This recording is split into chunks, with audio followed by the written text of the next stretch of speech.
chiamo Nicola Pastorino, sono il Sifu della scuola di Kung Fu tradizionale di Firenze che esiste dal 1995. Io insegno Kung Fu tradizionale, 5 stili diversi, e danza del leone e danza del drago tradizionali cinesi ai miei studenti.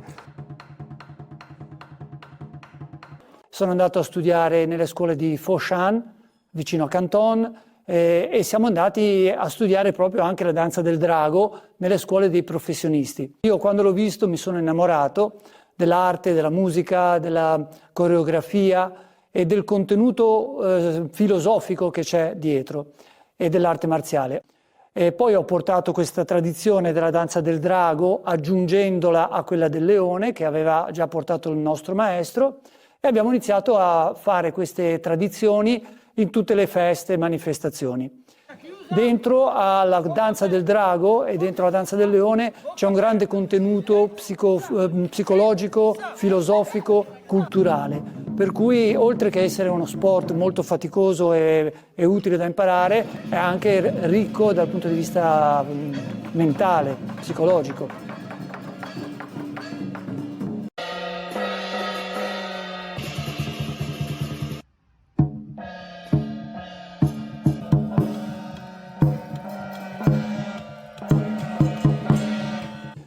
Quando in Italia, in Europa, in Occidente, l'incontro con queste creature ha suscitato un parallelismo con le forze negative, le forze del diavolo, le forze maligne, le creature pericolose per l'uomo da combattere, invece nella cultura orientale, soprattutto in Cina, hanno attribuito queste creature mitologiche all'aspetto energetico, hanno dato un valore psicologico più completo, più ricco e positivo.